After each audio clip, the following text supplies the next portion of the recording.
Okay, I would like to say a very warm welcome and thank you to everybody for joining us today for this, our first My Awareness Month 2024 online session. We are very excited to be here and excited to get going. I'm Sarah. I'm one of the National Support Coordinators with MyAware, and I'm hosting today's session.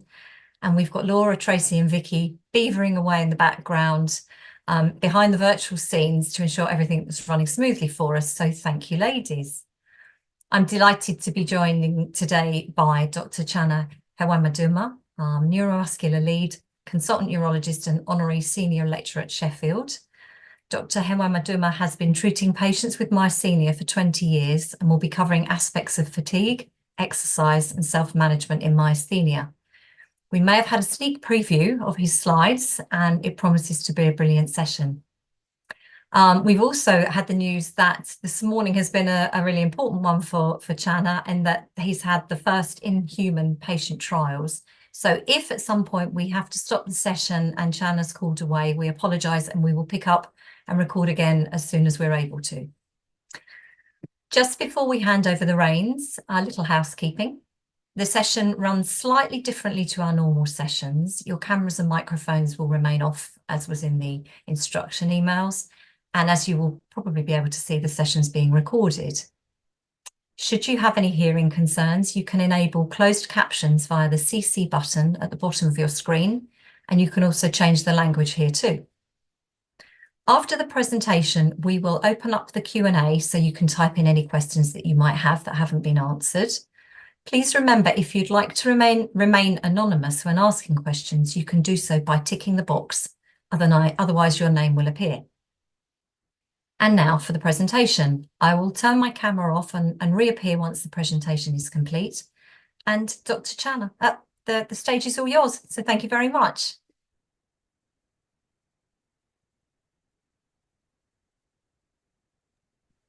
Thank you, Sarah, for that kind introduction. I hope you can hear me clearly. And I would like to thank MyAware and Vicky and Laura for your support in putting this webinar together, and Sarah for coordinating it.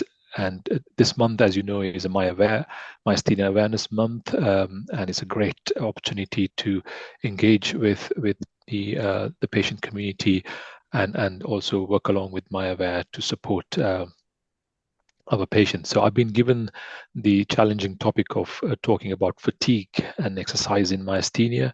And it's now nearly 1:30 on a nice day. After lunch, everyone probably is feeling a little bit tired, and that's not abnormal. I hope I might be able to keep you guys awake in the next 30 to 40 minutes.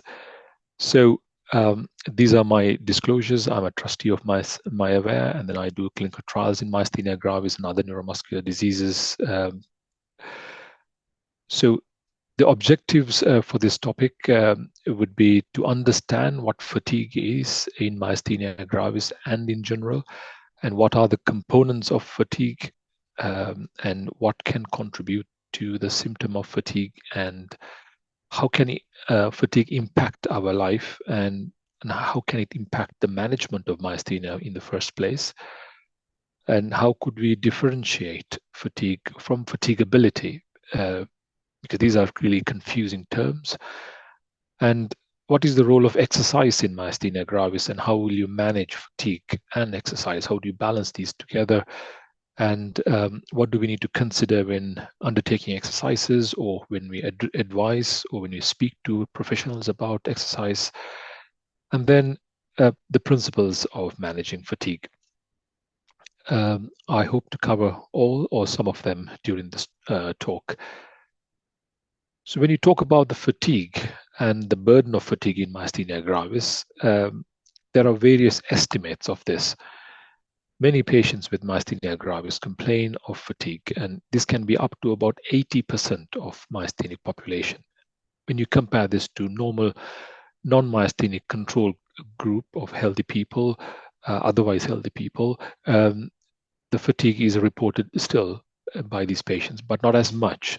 By about 18 to 40% of the people have complained of fatigue. So clearly, myasthenic patients do complain of more fatigue. When you look at the prevalence of fatigue, that increases with disease severity. In patients who have generalized myasthenia gravis, 72% of them, that means nearly every 3 out of 4 patients, will complain of fatigue. And fatigue is a problem even in myasthenia gravis when the symptoms are fully controlled, what we call pharmacological remission. Even then, 1/3 of the people will complain or will have the symptom of fatigue. When the fatigue goes on for more than 6 months or so, we call it chronic fatigue. And this feature is identified in about 20 to 70% of the people. So there's quite a number of patients with myasthenia gravis do suffer with fatigue. So you might wonder, what is fatigue and how? And for a lot of people, fatigue can be defined as an overwhelming sense of tiredness and lack of energy and feeling of exhaustion. And this symptom is not unique to myasthenia gravis, but it is also a common problem for many other inflammatory conditions where the body is attacking the body kind of medical problems. Now, why is it important for us to understand fatigue? Because it affects function, it affects our quality of life, and it certainly can affect the treatment. In myasthenia gravis, this can be dangerous because fatigue can be a symptom that a patient might report to a clinician, and then they might start increasing the medication. So we need to understand what fatigue is so that we can, first of all, as clinicians, we can ask the patients and direct them to communicate their symptoms much more objectively. And then also the patient themselves will be able to clearly communicate to the health professionals what is their myasthenia and what is fatigue, and is it the same or is it different? If you look at a bit more carefully, in myasthenia gravis, we also talk about another aspect of their disease called fatigability. Fatigability, I apologize for the technicality of this slide. The fatigability is defined as the performance decline during prolonged cognitive or physical activity. So this is activity-based decline in one's either cognitive functioning or the physical functioning aspect. And muscle fatigability is an objective decline in the strength. When you exercise or when you assess the patient's muscles, for example, if you're doing a certain physical activity, either exercises or whether you're hanging clothes on a clothesline, and you're starting off perfectly fine, but after a couple of shirts, you feel that your arms are heavy, or if you're trying to straighten your hair, you start off very well, but then after a couple of minutes, your arms feel heavy. Now that is fatigability. There are various ways of assessing this fatigability when patients come to our clinics. One is by doing a test called QMG. It is very rarely done in normal clinical outpatient settings. It is a research tool. And then also, those who have had needle tests or EMG, we can repeatedly stimulate a muscle and see whether the muscle fatigues. Even these objective measures, studies have shown, do not capture fatigability reliably, particularly if someone has had the disease for some time. So you could see that the things are starting to get a little bit confusing. It all depends on the patient we talk to, what symptoms we ask, and who is asking the patient about their symptoms which day. You might ask the patient in the morning and they might feel better, but if they ask the patient in the afternoon, they might complain of increased fatigue. You ask 1 month, they might be doing a lot of exercises, but the next month they might feel not so very well. So depending on where and how you approach the patient and what questions you ask, you might get a different understanding of the patient's symptoms. So people might get confused about calling fatigue one thing on one day and another thing on another day. If you look at this bit carefully, fatigability is a physical attribute, and this is described as peripheral fatigue due to weakness in the neuromuscular junction, muscle, and the nerve functioning. But this is different to what we call central fatigue, where people explain that they have lack of energy and a feeling of tiredness not related to muscle weakness or pain, and something that interferes with their mental and physical activities. Now, this is called central fatigue as opposed to peripheral fatigue. I'll give an example. Someone who won't, their washing machine finishes and they want to hang the clothes, and then they feel, can't be bothered today. I don't think I have energy today, and I feel really tired. Now, that could be central fatigue, as opposed to you go out, take your bucket, and then try to hang the clothes on, and after a few shirts, then your arms feeling heavy. Now, that is fatigability. That is highly likely to be active myasthenia gravis. Now, feeling centrally fatigued or feeling the sense of fatigue as opposed to lack of energy and lack of feeling of motivation or feeling tired could also fluctuate. One day you might not feel that, the next day you might feel that. So that is also suggesting in a way to a patient that their symptoms are going up and down or fluctuating. And when this is communicated to a clinician, they might think, oh, this patient's myasthenia is active. That is why they're feeling their symptoms are fluctuating. So that is why it is really important, both the clinicians and also to the patients, to understand how you communicate and communicate to the physician, and even for the physicians to ask exact examples of when a patient feels tired or fatigued. So this is what I've been trying to explain to you, that when trying to communicate about the fatigue, we need to try and avoid the pitfalls associated with the word fatigue, because the word fatigue is a catch-all phrase that can include many aspects of fatigue. I would like to talk to you about these multi-dimensions of the fatigue component. So fatigue has multiple dimensions. It could have physical fatigue, it could have general fatigue, and there are mental and cognitive fatigue, and sleep and rest related fatigue, a lack of motivation or initiation related fatigue. So fatigue can mean many of this, if all of that, or maybe some of this. So I think it's important for us to be able to, particularly clinicians, to be able to direct the patients to understand these different aspects. For the patient, it is important to understand that when we say fatigue, it can mean many things to the clinicians. So to illustrate this complex phenomenon, I would like to take a few cases. This is my first patient. I titled him as saying, I'm always tired and can easily fall asleep. That's his main complaint every time you see him. He's a 42-year-old truck driver. He developed ocular and bulbar myasthenia gravis. He had solving problems and double vision and droopy eyelids. He was antibody positive. He was unkeen to have a thymectomy. He went on pyridostigmine or mestinone, and symptoms were fairly well controlled, and his steroid doses gradually went up and up until he was at about 40 milligrams a day. It's quite a high dose of steroids. He was started on azathioprine to help to bring the steroids down, and his disease, myasthenia, became very much under control. We used a score called MGADL, Myasthenia Gravis Activities of Daily Living Scale, and he was scoring 1/24, which is minimal symptoms.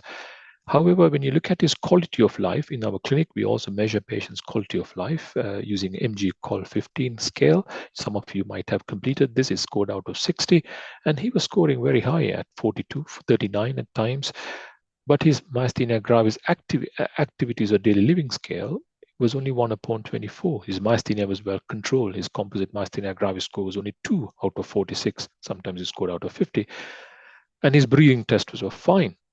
So what was affecting this person's quality of life? And we measured his fatigue levels, and he was scoring maximum on the fatigue questionnaire.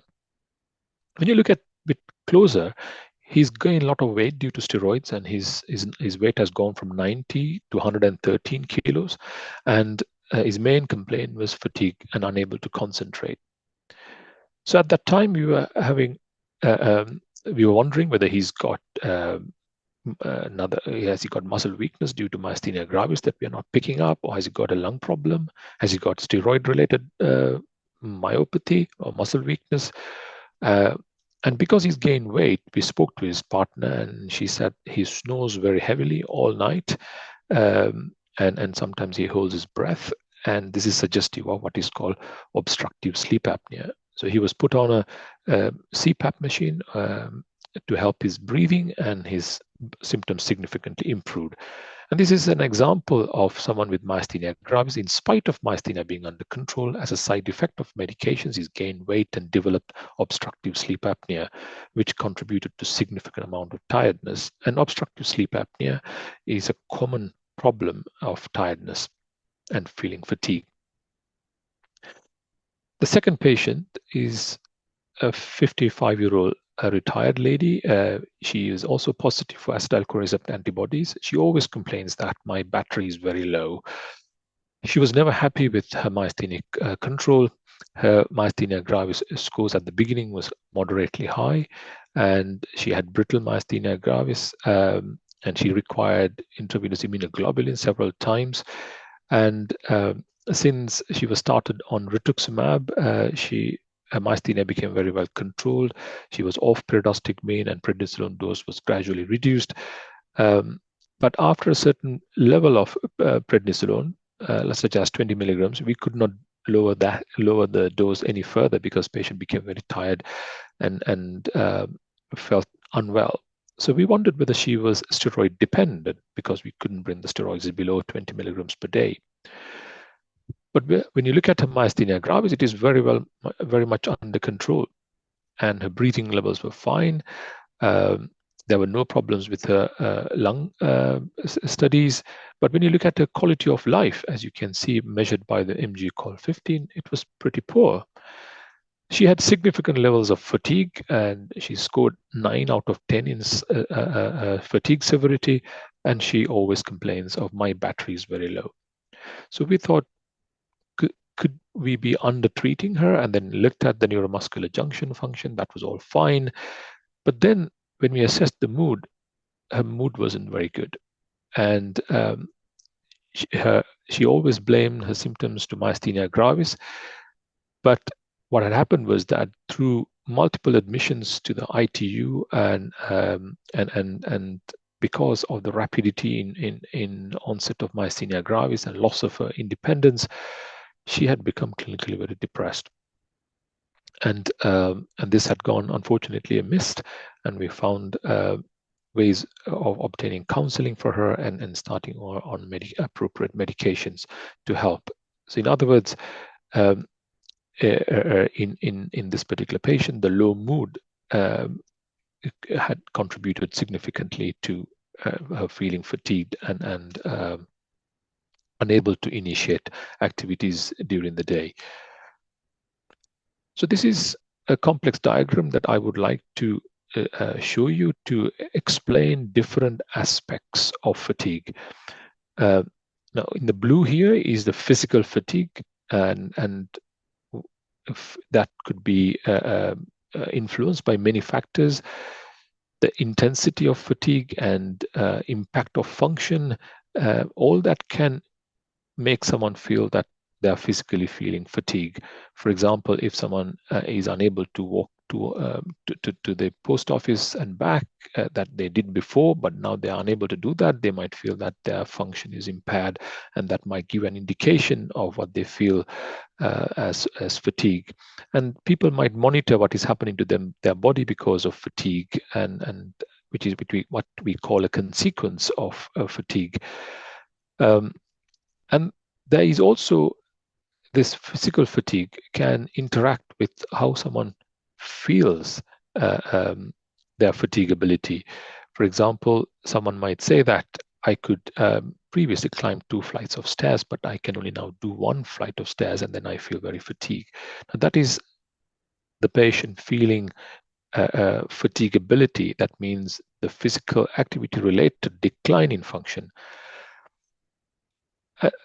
And on here on the right hand side, you can see that there are all of these fatigue related symptoms can be affected either through central factors such as factors affecting our brain and the systems, and then the peripheral factors, which are the muscles and the neuromuscular junctions. In myasthenia gravis, both these factors can be at play, both the central factors and the peripheral factors.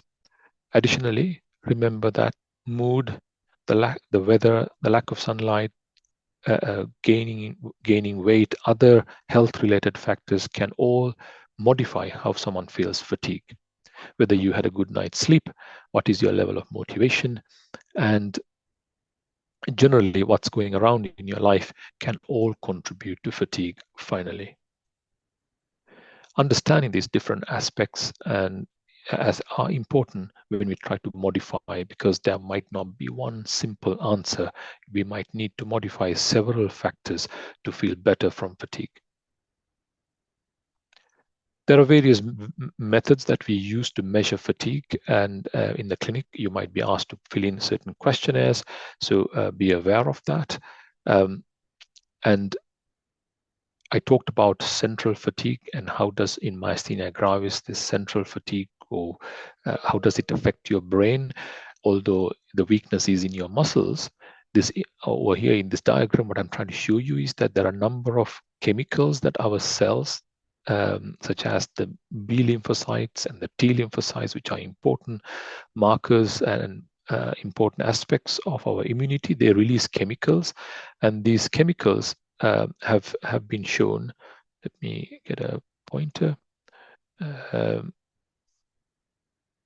So you can see that these chemicals over here, they can all act on our brain and can make us feel tired.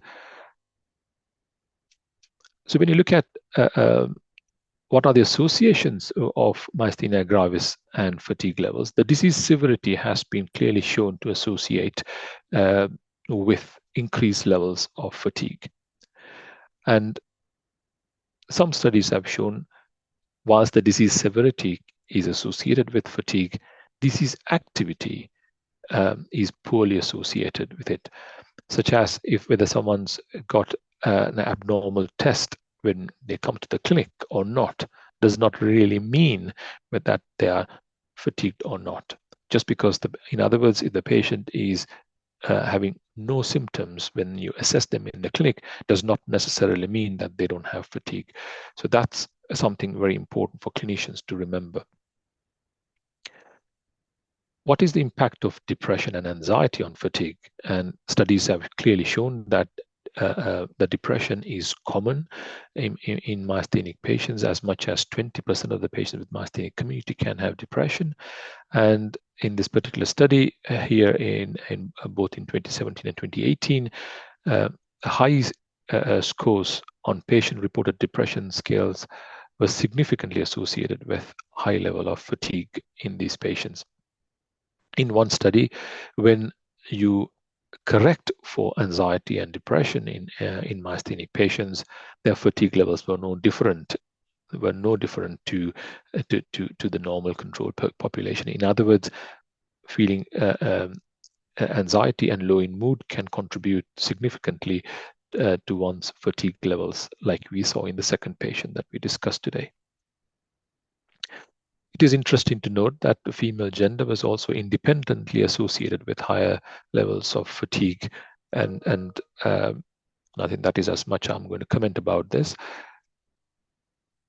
We all recognize that impaired sleep can affect our energy levels and fatigue levels, and it has been clearly shown that Epworth Sleep Score is a score that we use to measure fatigue levels, to measure sleepiness levels, and it has been shown that higher levels of sleepiness someone has during the day is associated very strongly with poor quality of sleep. In other words, your sleep quality is very important for your energy levels during the day.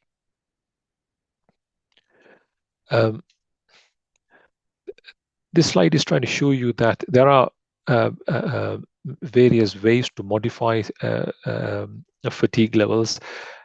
the plasma exchange, intravenous immunoglobulins, and use of steroids have shown to improve fatigue levels in patients who had these treatments. And this is a graph from the eculizumab clinical trial, which is a complement factor inhibitor, which showed that in blue line is a placebo-treated arm, in the red arm are the patients who received the drug, and this is measuring the fatigue levels, and the fatigue levels significantly reduced in the patients who were treated with eculizumab. And then after this dotted line is the open label extension. That means both the placebo group and the treatment group then got the drug, and they were monitored over a period of time, and these patients' fatigue levels came down nicely, suggesting that there are these treatments available when we treat patients that their fatigue levels also do respond. In other words, they are treatable.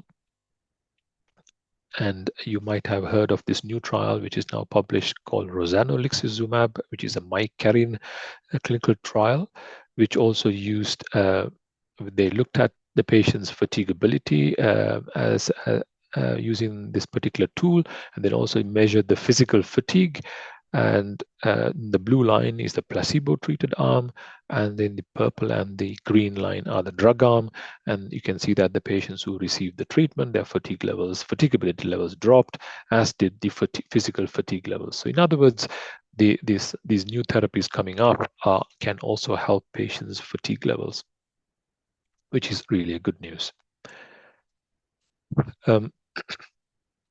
Excuse me. So another factor that can affect our fatigue levels is the physical activity.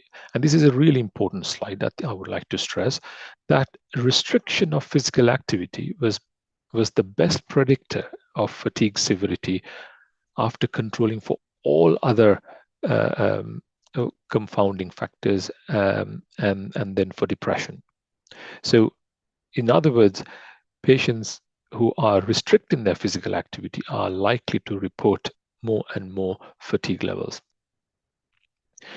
In other words, lower levels of physical activity is associated with higher levels of fatigue. And this was very well shown in this particular North European study. They looked at a Swedish cohort and an Estonian cohort, and an Estonian cohort of patients had reduced physical activity. And when you look at their fatigue levels, they reported the highest amount of fatigue in their myasthenia group. So how do you manage fatigue? To manage fatigue, I think you would appreciate now that it's good to make sure that you have a good night's sleep and you continue to maintain physical activity. And if someone is feeling low and or feeling anxious, those factors need to be addressed. And the disease myasthenia gravis need to be better controlled, and look at the weight and other factors in your health that can affect, and it is not just one factor that you need to look at. It's a multi-prong, multiple ways of looking at managing fatigue levels. So then it comes to talking about exercise. Well and good that someone can tell you increase the physical activity and do exercise, but what if you feel very fatigued? And what if your myasthenia gravis is active, your physical activity makes you feel weak? So how do you manage this conflicting advice? In fact, it has been shown that many years ago, physicians and physiotherapists and nurses did advise patients to limit their physical activity, which is now not the case. And let's talk about it. So exercise, we all agree, has multiple health benefits. It helps us maintain our weight, reduce weight. It helps improve the strength. It builds endurance and improve your balance. It can help you improve your blood pressure control, blood sugar control, and reduce cholesterol. We know that weight-bearing exercises can improve your bone health and strength. And it certainly improves your mood and anxiety because of the release of endorphins, and it gives you a sense of achievement. It certainly can lead to better sleep and improve your clarity of mind or cognition and concentration. So therefore, it can improve your memory. So when you look at exercise and how do people with myasthenia gravis manage their lives, there's this large survey undertaken by Groa Murray et al. In 1998 in a large cohort of myasthenic patients. And they found that many myasthenic patients will use various ways of managing themselves. Some use certain mental health related activities, and that's nearly about 76% of patients. Some of them use physical interventions, and some use resting methods and sleep management methods, etc. However, the study concluded that there was no relationship or pattern was found between fatigue scores and a specific self-care action plan. Now, this could be because whether the methods that they used, for example, to improve levels of coping with activities or types of exercises they used, were they effective? What sort of exercises? How much did they use? Did they use it? Did they practice it for weeks? Or did they just give up after a few days? And what were the patient's goals, or the clinicians or the therapists? What were their goals? What were their expectations? Were they mismatched? All of that can affect what sort of method we use to improve our life and health. Because if we aim too high and if our expectations are too much and we push ourselves too soon, we might easily find ways to give up. So with that in mind, how do you manage fatigue with exercise? And there are a few studies that have been done. Some studies have looked at both physical exercise and psychological training program at the same time. I must say that these studies have fewer numbers of patients, therefore there is not adequate power to interpret. But what they showed was that there is proven benefit from exercise in a range of neuromuscular diseases, including neuropathies, muscle diseases of certain nature, and exercise can help. So there's no doubt about it. A group in Scotland looked at a small group of myasthenia gravis patients and found that exercise and psychological help program temporarily did improve the patient's fatigue levels. But when the program ended, they all went back to their pre-trial level of functioning, probably indicating that they need to be given skills to maintain their own self-management. Then there was another study looking at whether aerobic exercising versus resistance exercising, such as weight training, could help. And again, the study was not very well powered, but there was some top line takeaway messages that we can take. One is that there was a trend towards lower fatigue levels in patients who had resistance training as opposed to aerobic exercise. So that brings me to our patient number 3. Now, this patient illustrates the impact of exercise, both like a cutting-edge sword, or double-edged sword, in other words. So this is a 38-year-old company director who's a keen cyclist. He normally clocks about 100 miles a week, and he has 2 children under 3, and that certainly is adding a lot of stress to him. But he then developed double vision and subsequently diagnosed with ocular myasthenia gravis. Symptoms significantly fluctuated, requiring increased doses of steroids and steroid-sparing agents such as azathioprine. And he was very scared to drive, and he was unable to cycle because whenever he cycled, he developed double vision. And his myasthenia gravis otherwise was very well because it's mainly ocular, and he only had occasional double vision when he pushed himself. But his quality of life was extremely poor. He was very depressed, and he was craving for exercise and very tearful in my clinic a number of times.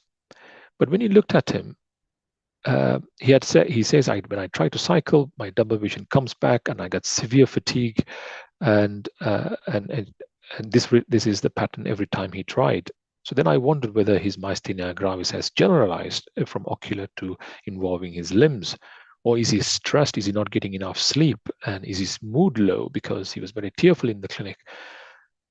But then when I actually went back and asked him to diarize, keep a diary of his exercises, it appears that whenever he started cycling, he would want to go back and clock 20, 30 miles straight away. Now, someone who has not cycled for months, even though he has cycled 100 miles a week in the past, he was getting back to cycling his full quantum of exercise. And then I had a discussion with him about planning an exercise program with the physiotherapist and gradually up titrate or gradually titrate his exercise quantum week by week. Now, this brings me to the point of important 3 Ps. 3 Ps in managing fatigue in myasthenia gravis. So first P is for planning. These are very broad principles. It has to be tailor-made to each patient depending on their circumstances. So plan ahead as much as possible, create routines, spread your activities out, and measure and track your energy use and energy levels. Keep a diary, and that will help you plan to find your best times and worst times. And if you are if you want to do a strenuous piece of exercise, is best probably done if you feel stronger in the morning rather than in the evening. And seek advice and professional help in terms of if you want to go to a gym and plan your exercise, if you want to have exercise routine designed for you, speak to a professional such as a physiotherapist or your consultant or a myasthenia specialist nurse who will be able to signpost you. Second P is for prioritization. Be kind to yourself and don't try to do everything in the same way that you did many months ago. This is not to say that you should have a new norm for yourself, but this is about being kind to yourself, listen to your body, and yet continue to gradually increase your quantum of activity. Do not hesitate to delegate your tasks depending on how you feel that day.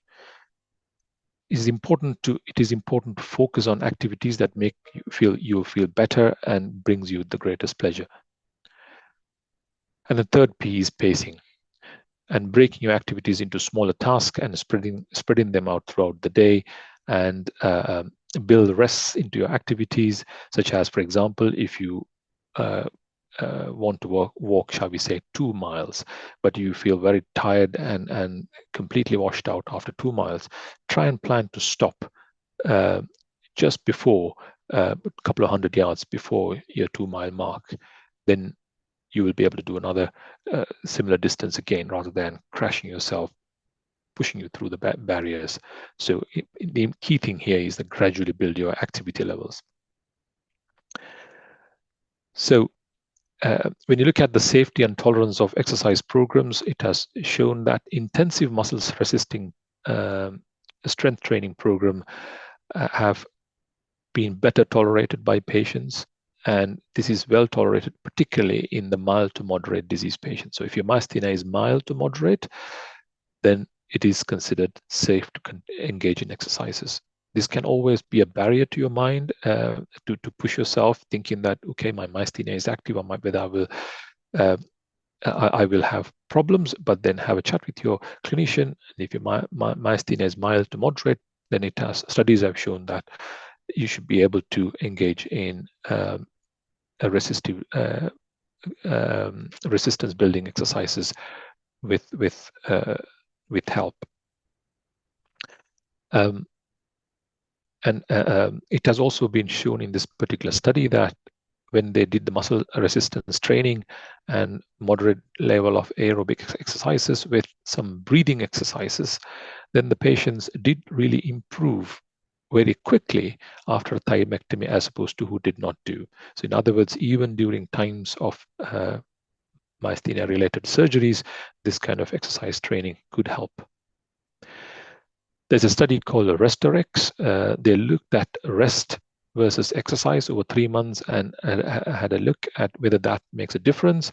And certainly there is no brainer that the group who did exercise had better quality of life, had better levels of myasthenia and myasthenia control, and had lower levels of used. They were able to manage on lower levels of steroids, and they were able to walk longer distance in their 6-minute walk test. There's a really good review of all this exercise by Dr. Nikhil Gilhouse, who concluded that exercise in myasthenia gravis is safe, especially when the myasthenia gravis is mild to moderate and when the exercise program is individualized. So it's very important that it has to be tailor-made to the patient. When we are advising patients with myasthenia gravis and on their exercise, it's important to find out how symptomatic the patient is, and depending on their symptoms, then whether it is resistive training or aerobic type of test exercise can be advised. If the patient is very symptomatic, it is advised that the patients take some degree of physical activity rather than not doing anything, such as Tai Chi or slow flow yoga or even chair aerobics and balance training are important. When the symptoms are much more stable, then they can increase the intensity of exercise. Of course, patient and healthcare professional related anxiety regarding exercise is a huge issue, and some clinicians and nurses can advise against exercise, which is now proven to be wrong.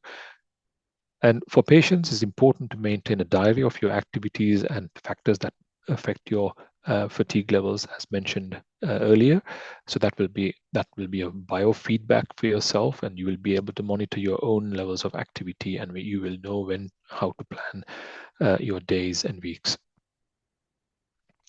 So there are clinical trials which have concluded to look at various quantums of exercise. Here in this particular study, MG exercise study, they looked at rowing and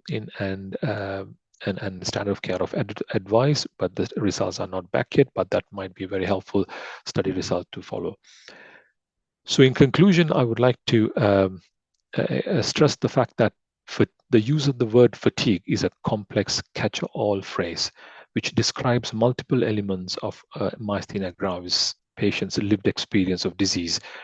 And it can sometimes, if not gone into detail, can misguide confused healthcare professionals. Central fatigue, you might be able to recognize the central fatigue and peripheral fatigue. Peripheral fatigue is the symptom of fatigability, that is your myasthenia gravis activity. But what factors might influence central fatigue might be the mood, anxiety, certain drugs, the sleep, and the physical activity that one is involved in can all affect the central fatigue levels. And there are several scales available to measure, and I think it's important that your clinician or the nurse uses a level of a scale to assess your fatigue levels. Exercise is an important aspect in myasthenia gravis, and important thing to remember is that sedentary life is a major risk factor for poor health. So doing some form of physical activity is extremely important. We must all encourage all myasthenia gravis patients to exercise and maintain physical activity, and this month being Myasthenia Gravis Awareness Month, and MyAware is stressing on the My Miles. So keep yourself active and within what is suitable for your level of disease activity. And remember the 3 Ps that I mentioned. It might be a very cliche term for patients with fatigue, but plan, prioritize, and pace yourself. Thank you very much, and thank you to MyAware for organizing this. And I also want to thank all the MyAware patients who have very kindly completed the pre-webinar questionnaire, and I'm very impressed by the rate of responses, and that just is a testament to your engagement with MyAware and the community. Thank you very much.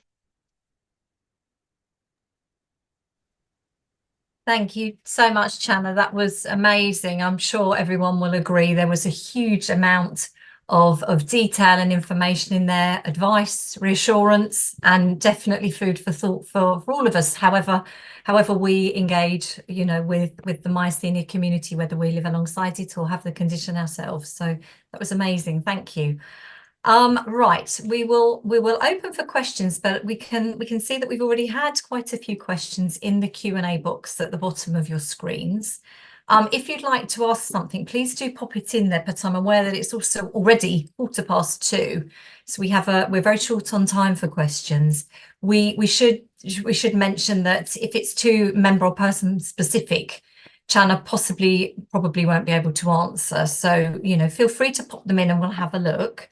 We'll attempt to cover as many as we can, but if we don't get to your question today, we will follow up afterwards.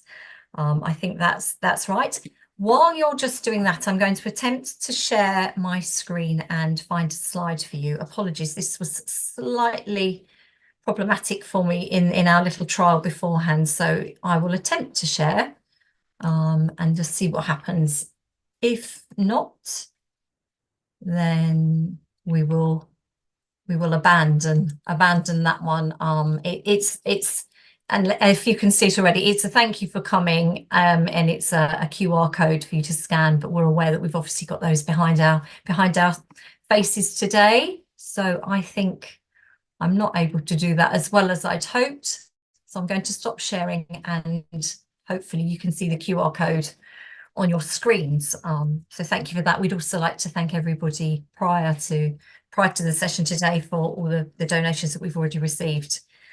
It's amazing. I'd also like to thank Chana for mentioning the My Miles. It's something that we're focusing on this month. It's the first time we've done anything like it, so it's very exciting. And yes, t-shirts are available. In fact, I've got mine on today, which is terribly unhelpful because you can only see my shoulders, but there we go. Look, Chana's got his ready for his park run at the weekend. So yes, if anybody would like any more details, you may have already had details come through on your email. We've obviously using our social media channels. We've got information available should anybody like that.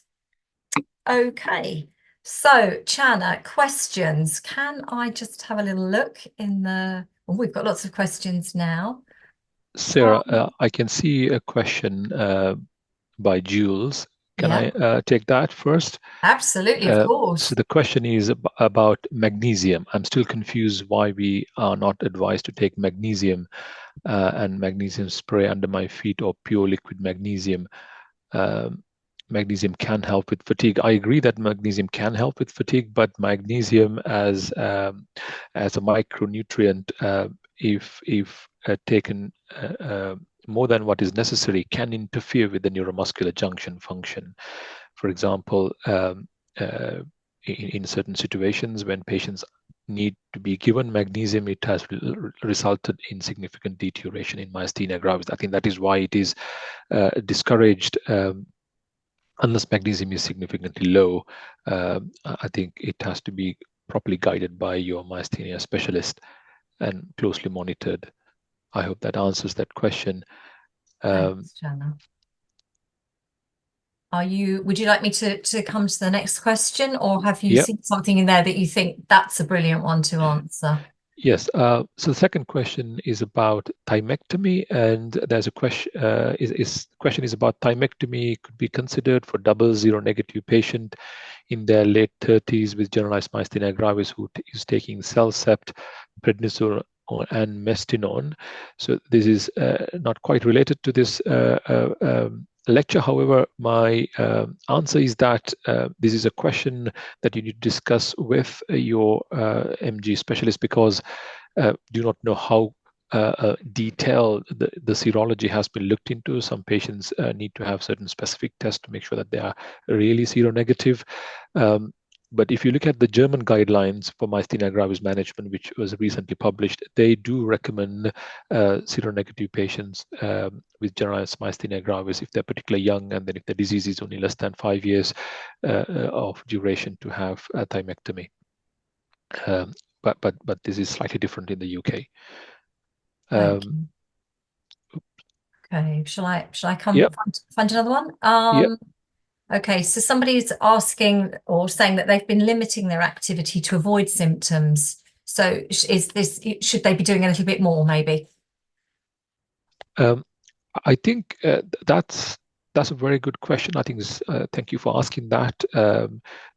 the natural tendency in myasthenia gravis is to do less and less, so that you don't feel fatigue, you don't feel that weakness, because feeling that weakness, having those symptoms come back, is really upsetting to patients. And I completely understand that.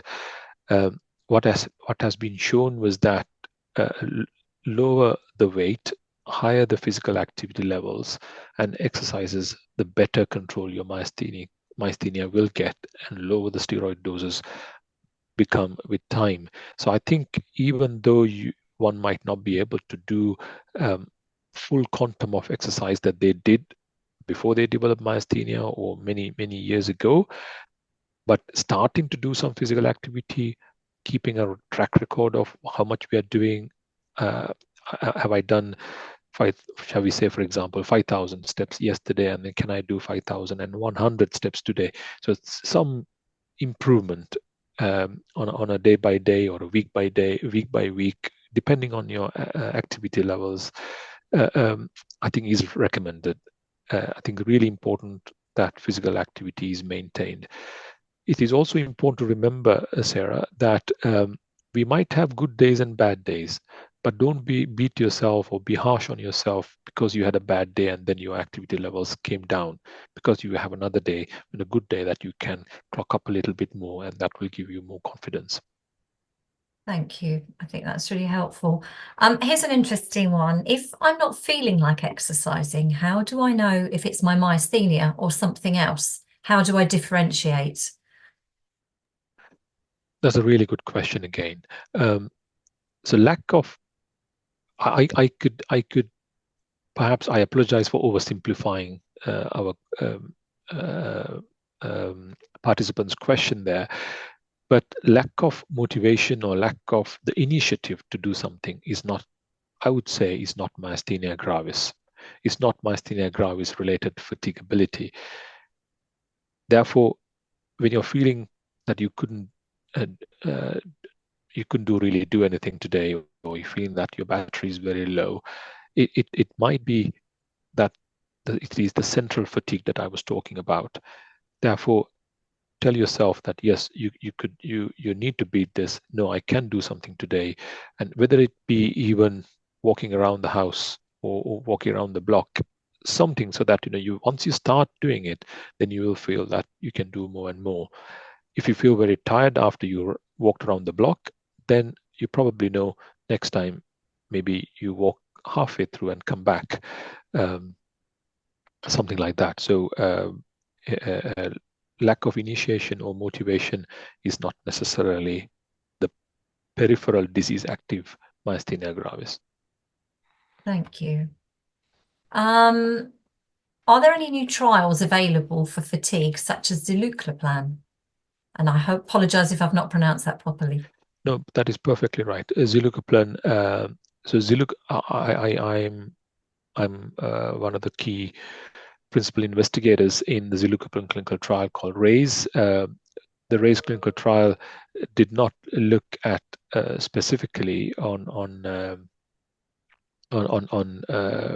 the fatigue levels, but the sponsor UCB has developed myasthenia gravis fatigue scale, which we use in our clinics, and zilucoplan is a complement factor inhibitor, and then you have seen that eculizumab study, they showed the fatigue improvement. So I believe that as a class of drugs, it should be helping patients' fatigue. Okay. Anything in there, Channa, that you're thinking that's a good one to answer as our last sort of question? I'm just having a scan now. Here's maybe this one, and there's a slight difference here. I think I was previously very active. I experienced a high level of muscle pain. Should I push through? Sorry, Sarah, would you mind reading that again? No, not at all. I was previously very active. I experienced a high level of muscle pain. Should I push through? So that's a difficult question for me to answer, mainly because muscle pain associated with exercise has been reported by a number of myasthenia patients, but pathophysiologically, I cannot explain the pain. What I want to advise here is that one needs to listen to their body when they're doing a physical activity. If that is causing pain, they need to listen to that. It is important not to miss any other existing coexisting factors. For example, myasthenia is an autoimmune disease. It can associate with other autoimmune problems of muscle and joints. So to make sure that there is no such problem causing the muscle pain is important. But people can have muscle cramps due to pyridostigmine and steroids that they use. And in such situations, I think listening to your body, and it's okay to try and push through and see what happens. And then if that really stops you in bed for a couple of days, then you know that was not the right thing to do. But it's very difficult for me to advise without being the clinician of the patient and having examined and ruled out any other causes. Absolutely, yeah, and we understand that. And I think we've possibly got time for one more before we wrap things up. How about this one? Does rituximab have a positive effect on fatigue and fatigability?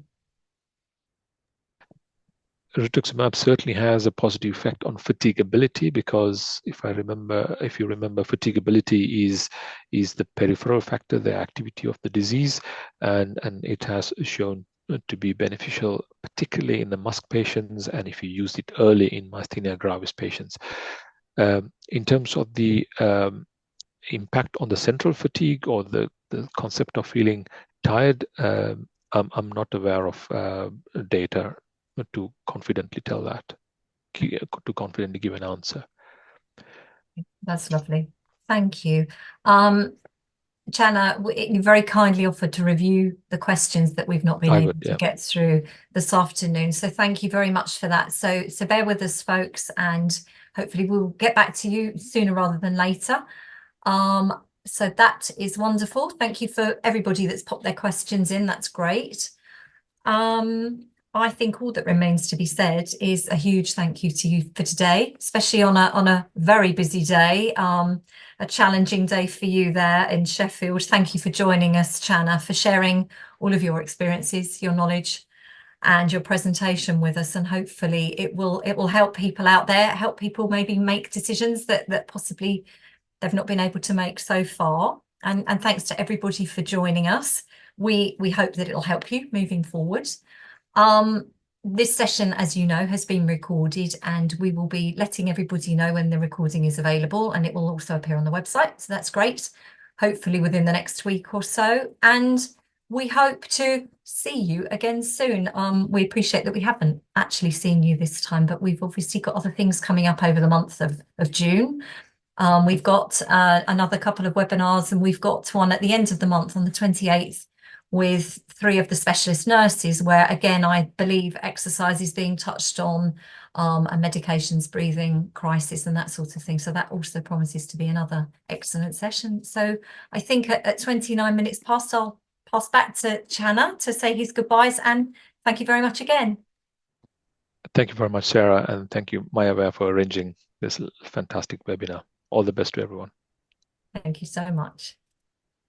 Cheerio.